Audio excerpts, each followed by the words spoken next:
Apache twin girls invited him home. He didn't know they planned to marry him to their widowed mom.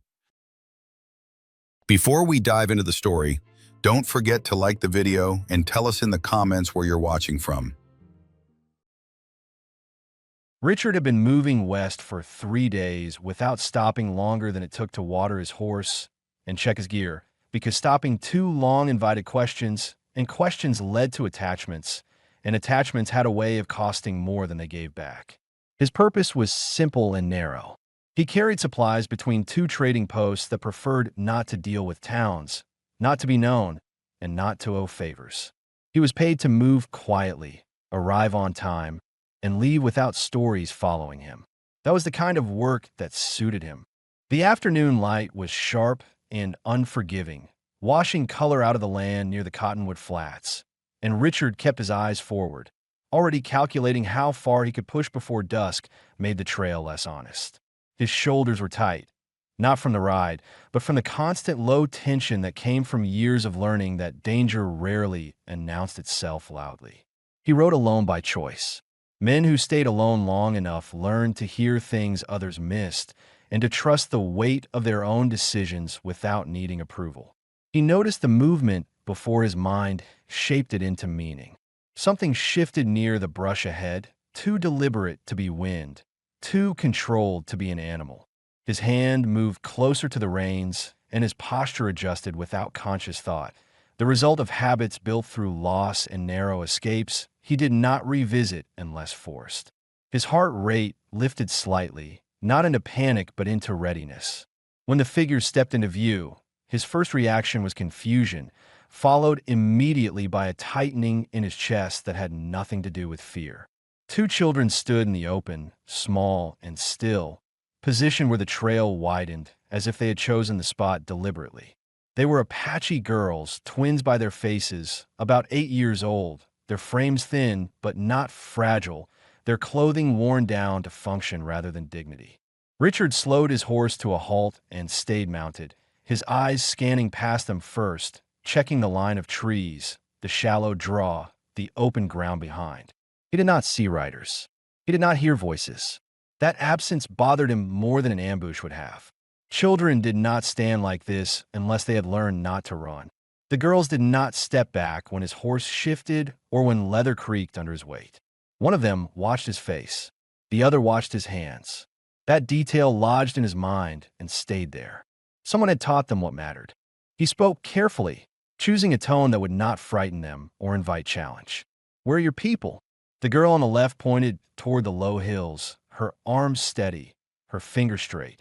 The other remained silent, her attention fixed on the rifle strapped to his saddle, not with fascination, but with assessment. "Our home is there," the first girl said. Her English was clean and practiced. She did not add please. She did not explain why they were here. She stated a fact and waited. Richard felt a brief flare of irritation, not at the girls, but the situation forcing itself onto his path. He had not planned to be involved in anything that required judgment beyond whether to push on or make camp. Still, he dismounted slowly, making sure they could see each movement, aware that sudden actions carried weight when fear lived close to the surface. His boots hit the dirt, solid and final. He studied them again, noticing details that made his stomach settle into a heavier place. The uneven braids tied with mismatched cloth, the shallow scrapes on their knees, the way neither one looked to the other for permission before speaking. These were not children waiting to be rescued. These were children managing a problem. He weighed his options quickly. Riding away would be easy. Following them would not. But leaving two girls alone in this stretch of land meant carrying that knowledge forward. And Richard had learned that some things followed you whether you wanted them to or not. "Lead," he said. They turned immediately, as if the outcome had already been decided. They walked ahead with measured steps, not hurrying, not hesitating, and Richard followed at a careful distance, his eyes tracking the ground, the brush, the angles of approach. His mind ran through possibilities. A trap, a misunderstanding, a camp he did not belong near.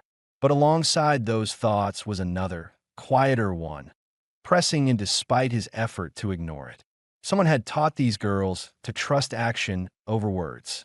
The camp revealed itself slowly as they crested a shallow rise. It was small, restrained, and deliberately plain. Low shelters set close to the earth. A fire kept tight and controlled. Tools laid out with intention. Nothing decorative, nothing wasted. This was a place designed to avoid attention and endure pressure. A woman rose from beside the fire when they approached. She was Apache, early 30s, her posture straight, her movements economical. Her face showed where that came from responsibility rather than age. She did not reach for a weapon. She did not smile. She acknowledged Richard with a single nod and returned to the pot in her hands, continuing to fix something that did not appear broken. The girl stepped to her sides, close enough to touch her arms, and Richard felt the shape of the situation settle into place. This was her mother, a widow by the look of her, though no one had said it yet. A woman holding a fragile perimeter together with routine and restraint. Richard stopped several steps away and removed his hat, not as a gesture of politeness, but because covering his eyes felt wrong in a space this quiet. He did not introduce himself. He did not explain why he was there. He waited. The woman did not speak. Neither did he. The air between them filled with unspoken calculation. She was judging whether he brought danger or time. He was judging whether staying would cost him more than leaving. Inside his chest, empathy pushed against caution. He had not liked that feeling. It complicated clean decisions. But he could not ignore the fact that these girls had stepped into his path because they believed he might change something. As the fire cracked softly and the wind moved through the cottonwoods, Richard understood that his original mission no longer mattered in the same way. The road had broken its pattern, and whatever happened next would not be accidental. Richard did not step into the camp as the light shifted toward evening, because crossing that invisible line without being asked felt like claiming space he had not earned. So he stayed near his horse and loosened the cinch with slow, deliberate movements, keeping his body angled so he could see both the shelters and the open ground beyond. The air cooled quickly, carrying the dry scent of earth and old leaves, and the change in temperature tightened the muscles along his spine in a way he had learned to respect rather than fight. He told himself he would only rest long enough to water the horse and let the animal breathe, that anything more would turn into involvement. And involvement was the one thing his work had trained him to avoid, but the camp behind him did not feel like a place that survived on luck alone, and that made walking away harder than expected. The twins moved with purpose as the day faded, one collecting thin branches sorted by size, the other adjusting stones around the fire so the heat stayed contained. They did not speak much, but when they did, it was sharp and practical, words used only when silence would slow them down. Richard watched without making it obvious, noticing how neither child wasted motion, how both checked the tree line every few minutes as if danger was a schedule they had learned by heart. Nalin kept her focus on preparation. She rinsed roots, set a small pot near the fire, and adjusted the firewood until the flame lowered into something steady and manageable. Her shoulders remained set, her expression neutral, but Richard sensed the tension beneath it, the strain of hosting a stranger without knowing his weight or his limits. As the sky darkened, Richard checked the perimeter without announcing it. He walked a slow arc around the camp, scanning ground and brush, reading faint marks that told him people had passed near here before and would likely pass again. That knowledge pressed into him quietly, not as panic, but as obligation. If he left now, he would be leaving more than a place. When he returned, one of the twins approached him holding a shallow wooden bowl filled with water warm just enough to take the edge off the cold. She did not hold it out like a gift. She set it on a flat stone near his boots and looked up at him as if the matter were settled. "Drink," she said. Richard hesitated for a fraction of a second, aware that accepting meant something here, then crouched and took the bowl, drinking slowly so they could see he did not waste it. The girl watched his throat move, then nodded once and stepped back, satisfied. Her sister hovered nearby, studying his face as if memorizing it for later reference. "You stay outside," the second one said, not asking. "For now," Richard replied, and he meant it honestly.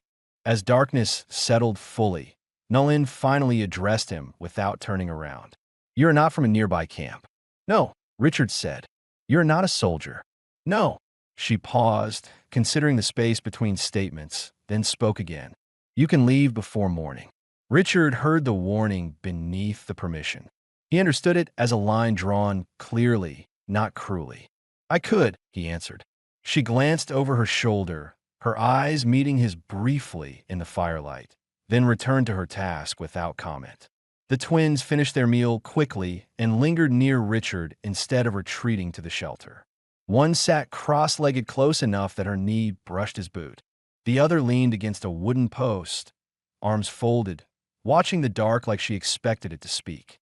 Richard rolled out his bedroll near his horse, placing it where he could see the camp without blocking it, and set his rifle within reach, angled so it did not threaten but remained unmistakably present.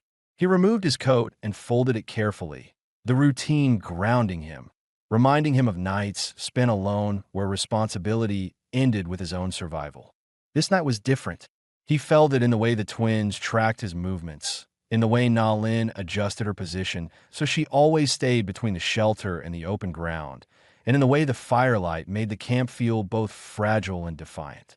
As the wind shifted, carrying a sharper chill, Richard made a decision he did not announce. He did not saddle his horse. He did not prepare to leave at first light. Instead, he settled into his bedroll and took the first watch without being asked, his eyes steady on the dark, his thoughts moving through risk, consequence, and the quiet pull of responsibility. He told himself he was staying because the land was dangerous, because the signs were wrong, because two children should not learn that help always passed them by. But beneath those reasons was another truth he did not voice. For the first time in a long while, leaving felt heavier than staying, and that weight held him where he was as the night deepened and the camp fell in an uneasy, guarded sleep. Richard woke before the light reached the ground, not because of noise, but because his body had learned to surface early when unfamiliar land surrounded him, and he lay still for several seconds listening to the thin sounds of the camp breathing around him.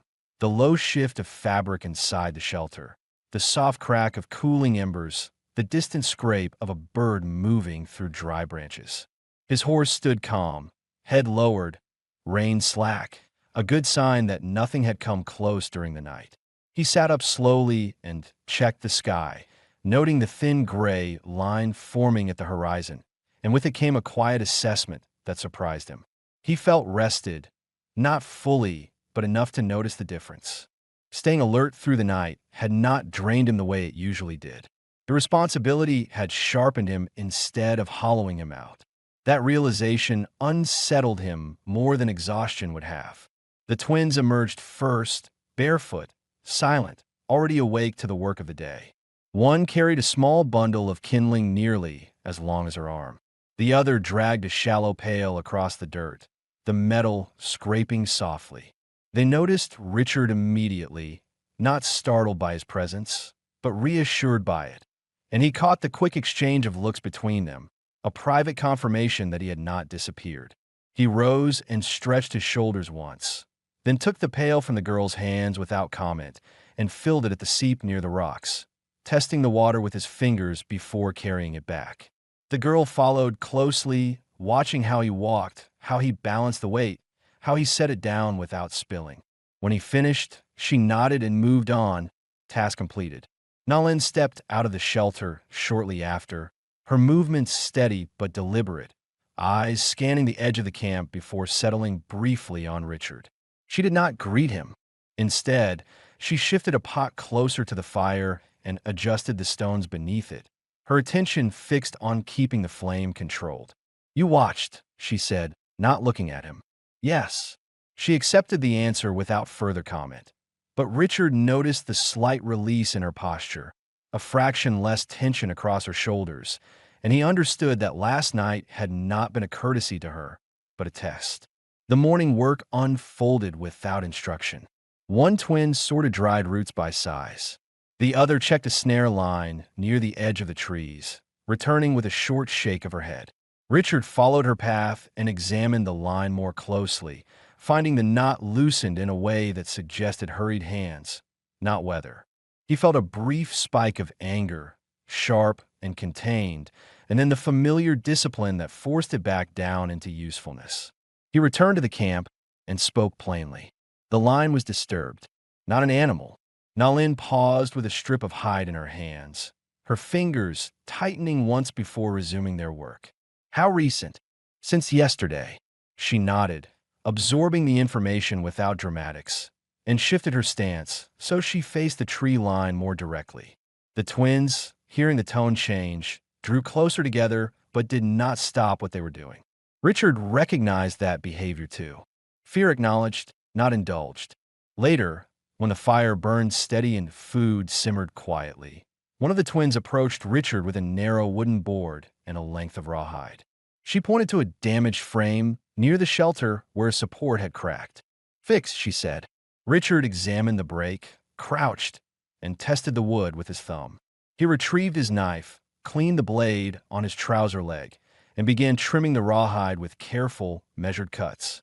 As he worked, he became aware of Nalin standing closer than before, not watching his hands, but his face, reading the way he handled tools, the patience in his movements, the lack of hurry. When the strap slipped, Nalin knelt and braced the frame with her palm, her grip firm, her arms steady. Their hands worked within inches of each other, sharing space without acknowledgement. Richard noticed the scars along her forearm, faint but deliberate, the kind earned through labor and resistance rather than accident. He did not comment. He tightened the final knot and tested the tension twice before sitting back. The structure held. One of the twins placed a small piece of dried meat on a flat stone beside him. Not an offering. Compensation. Richard took it, met her eyes briefly, and nodded. As the sun climbed higher, Richard walked the perimeter again, this time with intention rather than caution. He memorized the terrain, the blind angles, the places where sound carried poorly. He was already thinking ahead, not just to the next few hours, but to what it would take to make this place harder to approach without being seen. That thought settled into him before he realized what it meant. When he returned, Nalin was watching him openly now. "You plan," she said. "I notice," he corrected. A faint pause followed, then she spoke again. "Not many men notice without wanting something." Richard met her gaze evenly. "I want quiet." That answer stayed between them longer than the others. As midday passed, the twins resumed their tasks with a renewed ease, and Richard became aware that he was no longer a variable to be managed, but a factor being accounted for.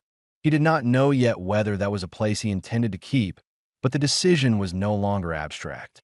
By the time the sun reached its highest point, Richard understood that this morning had changed the shape of his presence. He was no longer just a traveler who had paused. He was a man being measured for how long he could be relied upon, and for the first time in years, he did not immediately resist that measure. The heat settled in late that afternoon, not heavy but persistent, pressing down on the camp in a way that slowed every movement and made patience a necessary skill rather than a virtue. Richard felt it in the way sweat gathered along his spine as he adjusted a strap on his saddle, and in the way his thoughts stayed tight and controlled, unwilling to wander into anything that could not be acted on. He had planned to leave by now. The fact that he was still there sat in his mind like an unanswered question. Nalin worked steadily through the heat, her pace unchanged, her focus fixed on tasks that kept the camp functioning. She repaired a torn carrying sling, then reorganized a small stack of supplies, her hands moving with quiet authority. Richard noticed that nothing in the camp was placed for convenience alone. Every object had a reason for where it rested. Survival had shaped her habits until they were precise. The twins drifted between shade and sunlight, restless but not careless. One practiced tightening knots with a short length of cord. The other traced shapes in the dirt with a stick, glancing up frequently toward the surrounding land. They did not need to be told to stay alert. That awareness had been taught early and reinforced often. Richard walked beyond the edge of the camp, farther than before, following a line of ground that dipped toward a narrow cut in the land. He crouched and studied a cluster of prints half filled with dust, older than the disturbance he had found earlier, but still recent enough to matter. These were not wanderers passing through without thought. Someone had slowed here. Someone had looked. The realization tightened his jaw. When he returned, Nalin looked up immediately, reading his posture before he spoke. "There's more," Richard said. "Not from today." She did not ask questions. She set down what she was holding and stood facing him fully, the wind lifting loose strands of her hair across her cheek. "They come close," she said. "Yes." She absorbed the answer with a controlled breath, then spoke again, her voice lower now, not for secrecy, but because saying it out loud made it real. "They came before you arrived." Richard nodded once. The timeline mattered. He understood now why the girls had stepped onto the trail so deliberately. This had not been chance. It had been a calculation made by children who knew the limits of waiting. Nalin turned away and reached for a pot near the fire, adjusting it though it did not need adjusting, her hands occupying themselves while something heavier moved beneath the surface. Richard stayed still, giving her space without retreating. "My husband did not die here," she said. The words landed with weight because of how plainly they were delivered. Richard did not interrupt. He was taken with others. They said it was temporary. They said they would return him when the road was clear. She paused, her shoulders drawing tight for a moment. He did not return. Richard felt the familiar pressure in his chest, not grief of his own, but recognition. He had seen that pattern before. Promises framed as necessity. Absence justified by distance. He kept his voice steady. How long ago? 2 winters. The twins had gone quiet without being told. They stood near the shelter now, close enough to hear, their bodies angled toward their mother, their faces unreadable but alert. Richard noted the way they did not cling to her, did not interrupt, as if they had learned that some truths needed room. Nalin finally faced him again. "Since then, we move when we must. We stay when we can." Richard weighed his response carefully. Sympathy offered too easily could sound like pity. He chose honesty instead. "This place is watched." She nodded, unsurprised. "Yes." He continued. "Not constantly, but enough." Silence stretched between them, filled by the dry rasp of the wind through the grass. Richard felt the decision forming before he named it. Leaving now would not erase the knowledge he carried. Staying longer would change the shape of his involvement. Neither option felt clean. As the light softened, one of the twins approached and sat near Richard's knee, close enough to feel his presence, but not touching. Her sister followed, mirroring the distance on the other side. They did not look at him. They looked outward, toward the land, sharing his line of sight as if it were natural. Richard lowered himself to sit on a flat stone, accepting their proximity without comment. He realized then that they had already adjusted their understanding of him. He was no longer an unknown quantity. He was being placed into their daily awareness, assigned a function even if it had not been spoken. Nalin watched the 3 of them for a long moment, her expression unreadable, then spoke quietly. "You do not have to stay." Richard met her gaze. "I know." The fire crackled softly as evening approached, and the camp shifted into its next rhythm.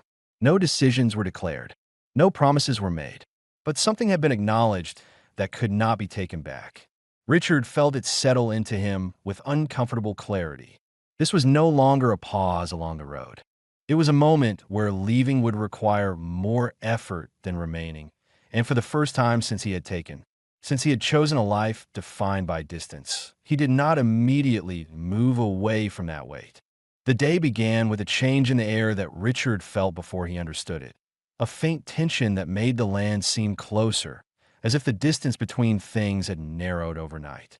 He noticed it when he checked his horse and found the animal restless, ears turning toward sounds too faint to name, and when he scanned the horizon and saw nothing that explained the unease. Experience told him not to dismiss that feeling. It was often the first warning. The twins were already active, moving with an efficiency that came from habit rather than instruction. One carried a small wooden bucket, its handle bent from use. The other dragged a coil of cord that had been repaired too many times to count.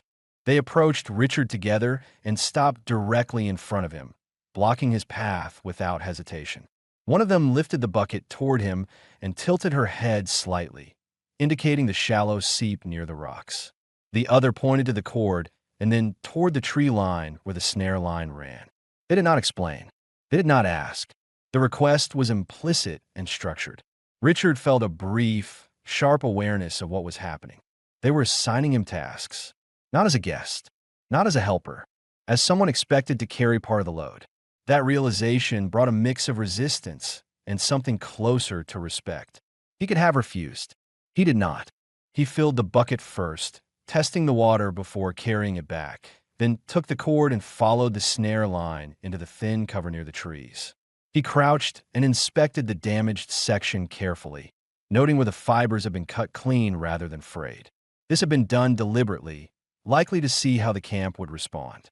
The thought tightened his jaw.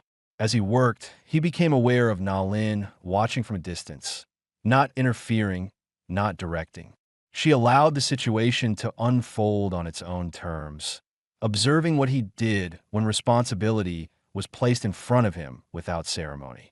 Richard retied the line with a different knot than before, one that held tension without revealing itself easily, and adjusted the position so it was less visible from a distance. When he returned, the twins examined his work closely. One tugged on the cord and nodded once. The other crouched to inspect the ground around it, then stood and looked at him with clear approval. No smile, no praise, acceptance. Later, as the sun climbed higher, Richard noticed movement on the ridge to the north, 3 figures far enough away to blend into the land if someone did not know how to look. He did not alert the camp immediately. Instead, he watched, counted, and waited until he was certain they were not drifting aimlessly. When they paused and turned their horses slightly toward the camp, he felt the confirmation settle in his gut. He approached Na Lin quietly and spoke low. There are men watching from the ridge. She did not react outwardly, but her breathing changed, deeper, more controlled. How many? 3. Not close yet. The twins sensed the shift before any order was given. They moved nearer to the shelter, positioning themselves without being told, their movements quick but not frantic. Richard noted that they did not ask questions. They had learned when questions wasted time. He adjusted his rifle and moved to a position where he could be seen clearly from the ridge, standing in the open long enough to register as a deliberate presence rather than a shadow. He did not raise the weapon. He let it be visible. He let his posture speak. The figures on the ridge hesitated. Richard held his ground, counting slow breaths, aware of his pulse but not ruled by it. He thought briefly of leaving, of how simple it would be to ride away and let the land swallow whatever followed. But the idea felt hollow now, disconnected from the reality in front of him. After several long minutes, the riders turned away, their interest satisfied or redirected, and disappeared into the uneven fold of the land. Richard did not move until he was sure they were gone. When he returned to the camp, one of the twins stepped close and placed a small tool into his hand, a worn stone scraper smoothed by years of use. The gesture stopped him. He understood then that this was not gratitude. It was trust. Na Lin watched the exchange and spoke quietly. "They believe you will stay." Richard looked down at the tool, then back at her. "I'm still here," he said. She nodded once, accepting the truth as it was, not pressing it further. As the afternoon wore on, Richard realized that the children's simple logic had already shifted the shape of his role. By giving him work, by placing tools in his hands, they had made leaving more complicated than remaining. And as he sat near the fire later, adjusting the scraper and thinking through the camp's weak points, he understood that this was exactly what they intended. The shift came without warning, not with sound, but with the sudden awareness that the land no longer felt wide enough, and Richard sensed it while he was tightening a strap on his saddle, his fingers pausing mid-motion as his attention pulled outward toward the ridge line where the light had begun to flatten shapes and erase detail. He straightened slowly and scanned the horizon again, this time catching movement that had not been there moments before, 3 riders emerging from behind a low rise, closer than before and no longer pretending to pass by. They moved at an unhurried pace, their horses walking with the confidence of men who expected to be seen and wanted to measure the response. Richard felt a controlled spike of tension in his chest, the kind that sharpened his thoughts rather than scattering them, and he immediately adjusted his position so the camp sat behind him, not exposed, not centered, but protected by his presence without drawing attention to the fact. Nalin noticed the change in his posture and followed his line of sight. She did not speak. She stepped back toward the shelter and placed a hand on each twin's shoulder, guiding them into cover with a pressure that was firm but calm. The girls obeyed without hesitation, their faces serious, their movements efficient, and Richard registered that they had practiced this kind of response before. The riders approached until their faces became clear, dust-streaked, eyes searching, their clothing worn but not poor, their weapons carried openly without being raised. One of them shifted in his saddle and glanced past Richard toward the shelter, his interest lingering too long. That detail settled coldly into Richard's awareness. He moved forward several steps, stopping at a distance that forced the men to address him first. His rifle remained low, his grip relaxed but certain, his stance balanced. He did not speak immediately. He waited, letting the silence stretch until the riders understood that he controlled the pace of this exchange. "Didn't expect to find anyone living out here," the lead rider said finally, his tone casual in a way that felt practiced. Richard kept his voice even. "Keep riding." The man smiled slightly, as if amused by the lack of introduction. "We're just looking. There's nothing here for you," Richard replied. The rider's gaze drifted again toward the camp, toward the low shelter and the fire reduced to embers. "Looks like there is." Richard felt the weight of the moment settle fully. This was not posturing anymore. This was a test of limits. He raised the rifle a few inches, not aiming, not threatening, simply clarifying the boundary. "I don't open my ground to strangers," he said. The men stiffened, their horses shifting under them, the tension visible now, no longer hidden beneath casual movement. For a brief span of time, nothing changed. Dust hung in the air. The wind carried no sound. Richard counted each breath, aware of his pulse, aware of the narrow margin between warning and consequence. Then the lead rider exhaled sharply and shook his head. "Not worth the trouble," he muttered, more to his companions than to Richard. He turned his horse, signaling the others to follow, and they rode off without haste, unwilling to show retreat, but choosing it all the same. Richard remained where he was long after they disappeared, his muscles held in readiness, his mind replaying the encounter with precision, cataloging every glance and hesitation. He understood now that the attention would return, not immediately, but eventually. Men like that did not forget places where they had been denied. When he finally stepped back into the camp, the twins emerged cautiously, their eyes scanning him before the land, confirming his condition rather than the threat's absence. One of them approached and stood directly in front of him, her face tilted upward. "They left," she said, stating it as fact. "Yes," Richard answered. She studied him for a moment longer, then nodded once and returned to her sister's side. Nalin met Richard near the fire, her expression composed but tight around the eyes. "They will come again," she said. "I know," Richard replied. She searched his face, not for reassurance, but for resolve. Whatever she found there was enough. She turned back toward the shelter and began preparing the evening meal, her movements controlled, deliberate, as if anchoring herself through routine. As night began to settle, Richard positioned himself near the edge of the camp where he could see the widest stretch of ground. He did not announce that he would take watch. He simply did it. Inside, something in him shifted with quiet finality. This was no longer about coincidence or courtesy. By standing where he had stood, by drawing that line and holding it, he had crossed into a role that could not be undone. The camp adjusted around that fact without ceremony. And, as the light faded completely, Richard understood that whatever came next would no longer be something he could walk away from without consequence. The night after the riders left did not pass quietly, not because of noise, but because of the way the camp remained alert long after darkness settled. Every movement measured, every sound evaluated before being dismissed. Richard stayed on his feet longer than usual, shifting his position as the moon climbed, choosing angles that gave him sight without silhouette, aware that sleep would come only after the land proved it could be trusted again.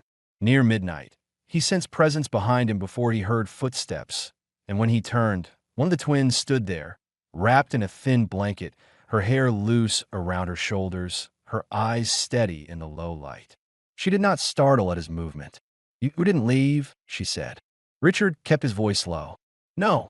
She nodded, as if confirming something already decided, then sat on a flat stone nearby and watched the darkness with him, her legs pulled close, her posture mirroring his without imitation. After a long pause, her sister joined them, settling on the other side, the three of them facing outward like an unspoken formation.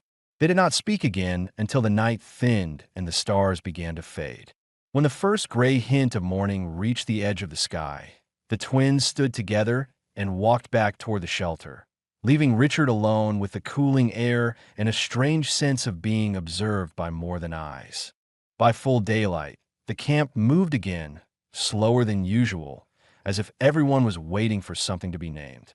Nalin worked near the fire, her motions precise, her expression distant, and Richard noticed that she did not ask him about the night, did not comment on the watch he had kept. She already knew. The twins hovered close to him throughout the morning, not interfering, not demanding attention, but staying within reach, their presence deliberate. When Richard knelt to check the fire pit stones, one of them handed him a flat piece of wood to brace his hand. When he rose, the other tugged gently at his sleeve and pointed toward the shelter, then back to her mother. He followed, stopping a few steps away, careful not to cross into the space without invitation. Nalin did not look up immediately. She finished tying off a bundle of herbs and set it aside before finally meeting his eyes. "They told you," she said. Richard did not pretend confusion. "Yes." A brief silence followed, dense but controlled. The twins stood behind their mother now, one on each side, their hands clasped together so tightly the knuckles showed white beneath the skin. "They believe marriage would stop the men," Nalin continued, her voice steady but stripped of anything unnecessary. "They believe it would make us less reachable." Richard felt the weight of the words settle into his chest, not as shock, but as clarity. The idea had been forming around him already, shaped by the girl's behavior, by the way they positioned him, by the work they placed into his hands. Still, hearing it spoken removed any remaining distance. He answered carefully, "Do they believe this because they want it, or because they are afraid?" Nalin's jaw tightened briefly. "Both." The twins did not look at him now. They stared at the ground, waiting. Richard recognized that posture too. They had made their case. Now, they were prepared to accept the outcome. He did not respond immediately. He studied the camp, the shelter that barely held back the wind, the tools repaired and reused until nothing remained untouched by effort, the land pressing in from every side. He thought of the riders, of the way their eyes had lingered, of the certainty that this place would not be forgotten. Finally, he spoke, his voice low and precise. "I won't agree to something done out of fear alone." Nalin nodded once. "I would not accept that." He met her gaze fully now. "Do you want this?"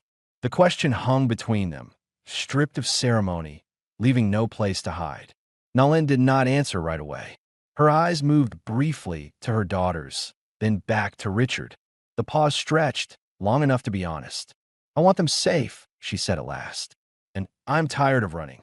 Richard felt the final resistance inside him loosen, not into certainty, but into acceptance of responsibility. He did not promise love. He did not speak of futures shaped like dreams. He said only what he could carry without breaking. "Then we talk again when the sun is high," he said, with clear heads. Nalin inclined her head, accepting the boundary. The twins exhaled in unison, the sound barely audible but real. As Richard stepped back, he understood that the question had already changed everything, regardless of the answer that would follow. What had begun as protection had moved into choice, and choice, once named, could not be undone. The sun rose clean and sharp, cutting through the cool morning air and laying everything bare, and Richard welcomed the clarity because it left no room for hesitation or half-formed thoughts. He washed his hands at the seep, scrubbing away dirt and old sweat. Not because he needed to be clean, but because the action helped steady his mind, grounding him in the present moment rather than the road behind him. He had spent much of the night awake, not pacing, not replaying fear, but sorting through the limits of what he could offer and what he could not. He knew his own nature well enough to understand that promises made lightly turned heavy over time. If he stayed, it would have to be deliberate, built on choice rather than pressure, or it would eventually fracture everything around it. Nalin approached once the twins were occupied, gathering thin branches beyond the shelter, close enough to hear, but far enough to give the adult space that did not feel staged. She stopped a few steps from him, her posture straight, her expression composed, though the tension around her eyes told him she had not slept much either. They stood facing each other in full daylight, without firelight or shadow to soften anything, and Richard appreciated that. "I will not take you away from your ground," he said first, "and I will not expect obedience in exchange for protection." Nalin listened without interruption, her hands relaxed at her sides, her attention fixed on his face. "I am not looking to be owned," she replied evenly. "I know," Richard said. "That isn't what I'm offering." A brief silence followed, filled only by the faint sound of the girls' voices in the distance and the wind brushing across dry grass. Richard continued, slower now, choosing each word with care. "If I stay, it will be as someone who stands with you, not over you. I won't make your life smaller to make myself feel secure." Nalin studied him, weighing the difference between words meant to persuade and words shaped by restraint. She nodded once, a minimal movement that carried more meaning than agreement spoken too quickly. "And I won't accept a man who stays out of pity," she said. Richard met her gaze without flinching. "Then we understand each other." When the twins returned, sensing the shift without being told, they slowed their steps and approached cautiously, their eyes moving between the two adults. One of them spoke, her voice quieter than usual. "You stay?" Richard crouched, so he was level with them, making sure they could see his face clearly. "Yes," he said, "I stay." The answer did not send them into celebration. Instead, both girls nodded with solemn approval, as if a complicated problem had finally reached its correct solution. One reached out and briefly touched his sleeve, then withdrew her hand as though aware that too much emotion might break something fragile.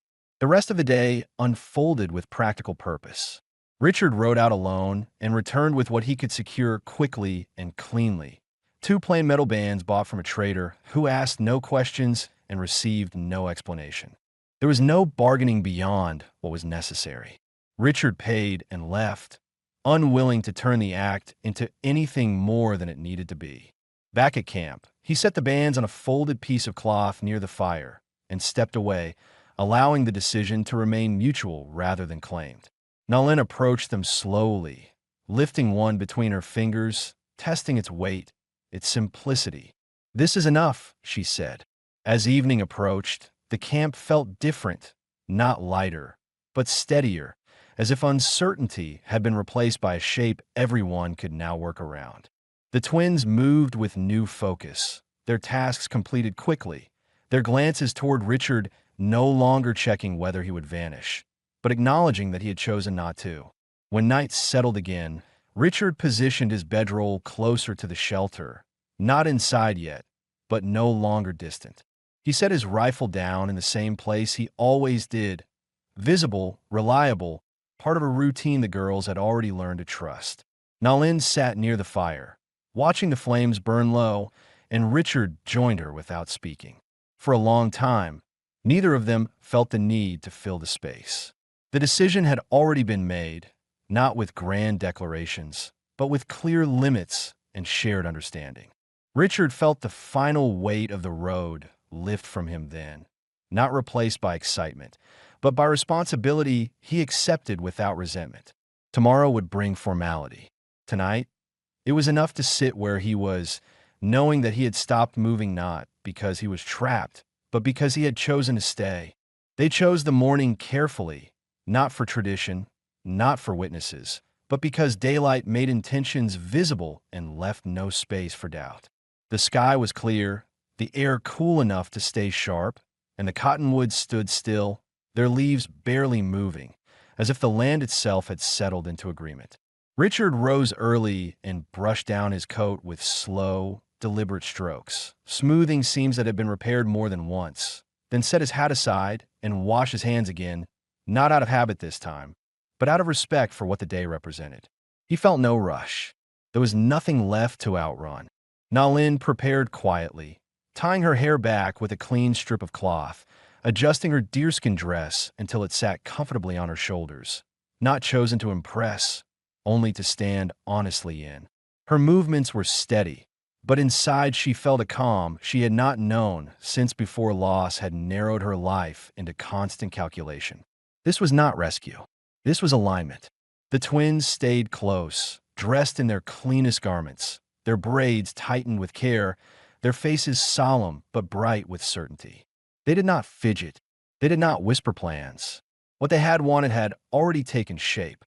A trader Richard knew arrived shortly after sunrise, a man who understood when to speak plainly and when to keep his curiosity contained. He removed his hat and stood where Richard indicated, saying only what needed to be said, no embellishment, no ceremony stretched beyond its purpose. They stood together in a small clearing near the edge of the camp, the fire reduced to embers behind them, the land open on all sides. Richard faced Nalin without armor of distance, his posture relaxed, his attention fully present. When asked, he answered simply, "I accept." Nalin did not look away. "I accept." There was no hesitation in her voice, no tremor, only resolve shaped by choice. Richard slid the plain metal band onto her finger carefully, his touch measured, aware of the weight the gesture carried.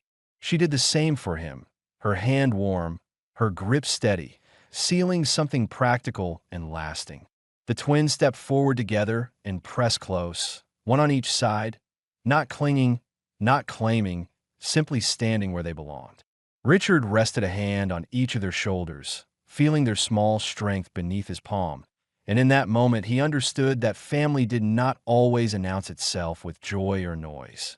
Sometimes it formed quietly and stayed.